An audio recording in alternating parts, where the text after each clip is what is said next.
Monsieur le ministre, les pistes d'action prioritaires. jërëjëf honorable Thierno Alassane Sall mën ngaa ñëw jël kàddu su paree honorable Matar Sylla mën ngaa wàcc.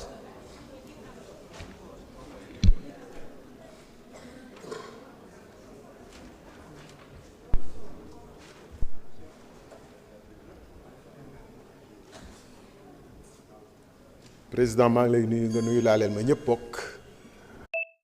def naa ni mbirum aéroport international Blaise Diagne wax nañ ko fii te ñi ko wax luñ ci wax dafa am solo lool mais pour man li muy mandargaal ce que ça traduit c'est peut-être une absence de culture de performance à AIBD qui est remarquable notable parce que quand des passagers et parfois des non-professionnels le constatent, le temps de récupération des bagages, ce qui est plus grave parfois, un bagage estampillé prioritaire arrive le dernier. Ça, je l'ai constaté de mes yeux. Mais ce qu'on voit quand on y regarde de près, depuis la passerelle jusque là où on fait la queue avec les peintures éraflées, les carreaux qui gardent des marques de salissure intense, le tapis bagage, on voit qu'il y a une absence de culture de performance dans cette entreprise. Et au-delà, est-ce qu'il y a un audit sérieux qui se fait régulièrement, comme c'est préconisé justement par l'annexe 9 dont parlait tout à l'heure M. Oumar Sy. Mais je ne vais pas m'attarder outre mesure, puisqu'il y a d'autres problèmes importants qui peuvent impacter la sécurité. Le personnel. Le personnel de l'AS, de TSA et d'autres font des shifts de 12 heures de temps. Et pour pouvoir arriver et repartir, ils peuvent rester 13 heures de temps entre le moment où ils quittent chez eux et où ils rentrent. Ça, ça pose des problèmes de sécurité ou de sûreté indéniables. Je crois qu'il faudrait veiller à regarder cette question de très très près. Ici, ajoute que les niveaux de paiement et de rémunération sont faibles. Et ce qui est plus grave, c'est que dernièrement, des personnes, les responsables de l'entreprise ont, me semble-t-il, TSA, violé les règles d'organisation de personnel, des droits de grève, etc., en infiltrant des groupes WhatsApp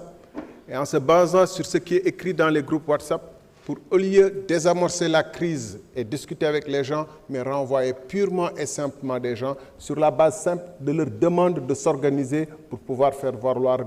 leurs droits éventuellement à travers des piquets de grève. Pour un régime qui dit qu'il est révolutionnaire, qu'il est issu de lutte, traiter ainsi des travailleurs qui ont voulu revendiquer leurs droits sans leur avoir donné même la possibilité de s'expliquer, c'est quand même très dommageable. Monsieur le ministre, je voudrais terminer en disant que la Guinée est en train de faire un travail important sur le transport terrestre ferroviaire. Nous sommes en train de bricoler des rails à écartement métrique. Nous serons 36 millions dans quelques années. Les Maliens seront 50 millions. On ne peut pas couper avec un transport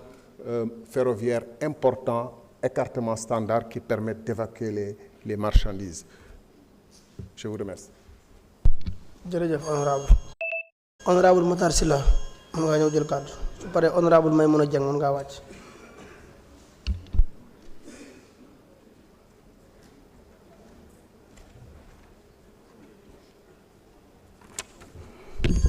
Salaamaaleykum wa rahmatullah. Monsieur le Président, merci beaucoup. Monsieur le ministre, ñu ngi leen di nuyu yéen ak seen i naataango madame la secrétaire d'État ñu ngi lay nuyu. Monsieur le ministre, dañuy commencer di leen encourager ci liggéey bi nga xam ni def ngeen ko parce que gis nañ suñu naataango yi fi ñëw di wax ne am na ay imperfections ak ay impertinences yu am ca AIBD su fekkoon ne ñoom liggéey nañ normalement on ne sera pas dans cet état-là duñ fi nekk tey ci fii nii ñu toll parce que nekkoon nañ fi ministre te am na ay ndombal tànk yuñ fi yoroon lan lañ def ci secteur boobu noonu ba nga xam ne nii ñun biñ ñëwee fi ñu ko fekk affaire yi xawoon na gasax pour ñu mun ko lijjanti donc ñooñu jaruñ ngay perte sa temps ci ñoom def leen focus ci li nga xam ni moo tax sénégalais yi bàyyi ñu fi. beneen bi aussi mooy dama amoon yóbbante président Omar Sy mu ne fi mu doon laaj sànq naan norme la nee na du norme erreur de frappe la nee na c'est une pratique recommandée.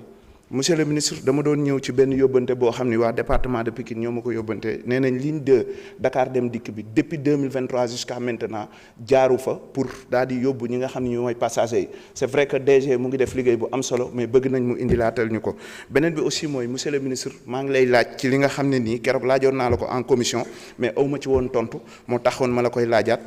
lan ci état wu Sénégal. ban rentabilité réellement la exploitation terre bi am conformément aux projections financières bi nga xam ni régime bi fi nekkoon moom moo ko fi bàyyi ndax perte lañ ciy am waaw wala déet su fekkee ne perte la ñaata la beneen bi aussi mooy subvention bi ci terre bi ñaata la ñuy coûter suñu contrat ak SNCF bi nga xam ni moom mooy gérer cette terre fan la toll beneen bi aussi mooy monsieur le ministre aménagement yi nga xam ne nii moom mooy am ci gaaru terre yi encombrement dafay am des fois dafay am ñu ñëw ci alentour di fa jaayee te loolu noonu mun na indi question boo xam ne nii question wu sécurité la en même temps du setal foofu du taaral foofu pourquoi pas ñu jël gaar yooyu noonu déjee ko ak culture yi nga xam ni moom mooy am foofu aménager ko de telle sorte que ñi nga xam ne nii ñoom ñoo dëkk ci alentour yi mun nañ fa ñëw ñu autoriser leen au moins ñu fay jaay parce que guddi gi sax dina mën a tax mu am rentabilité économique que par rapport ak ñu bakko noonu parce que bu guddee kenn du nekk ci côté gaaru terre yi au moins dina mën a tax sax espace yooyu noonu ñu aménager ko de telle sorte que nit ñi ñëw di fa mën a yëngatu beneen bi aussi mooy li nga xam ne nii moom la ñuy wax sànq mu nekk ci bus de transport yi yenn saa yi dañuy yeb de telle sorte que li nga xam ne nii moom la leen état autorisé duñu ko def de telle sorte que ñu doon wax ne yow ak sa naataango bi nga xam mooy ministre de l'intérieur ngeen jëm ci taxaw VTC yi am na ku ko wax sànq dama ci recevoir oon 86 personnes ñu doon wax ne ñoom dañu sonn ci li leen yàngoo di teg c'est vrai que du sa ministère kese parce que ministre du budget ministère de l'économie ak ministre de la communication am nañ ci wàllu ku ci nekk ngeen jéem a xool lu ngeen def nee nañ aussi bind nañ benn lettre ci sa ministère mais boobu ba tey recevoir uñ leen bu fekkee ne mën nga leen booleeg sa benn directeur wala kenn ku leen mën a recevoir ñu ñëw wax leen li nga xam ni ñoom mooy seen i inquiétude la ngeen ca mën ngeen jooyanti ko dana leen dimbale parce que ay digne sénégalais yeen yuy liggéey sàccuñ defuñ dara mais ci benn plateforme boo xam je vous remercie. jërëjëf honorable Maimouna Dieng mën ngaa ñëw jël kàddu su paree honorable Abdoulaye Sow mën ngaa wàcc.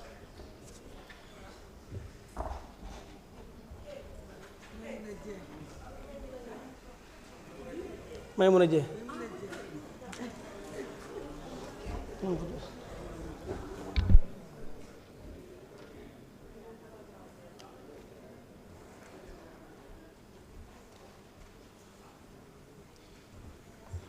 asalaamaaleykum wa rahmatulah monsieur le président Mbacké Yaram ñu ngi lay nuyu di la ziar di la jox sa wàccuwaay may nuyu monsieur les ministres nuyu secrétaire d'État di nuyu département de Kaffrine bi ma jógee bi ma fàtte waa ñii bi gi ma dëkk di ñëw ci renégociation des contrats monsieur le ministre ma amoon ci benn question monsieur le ministre est-il possible de renégocier les contrats suivants autoroute Ila Touba Dakar AIBD Mbour comme l'a déjà fait l'État avec l'autoroute Mbour-Kaolack pour permettre à la population sénégalaise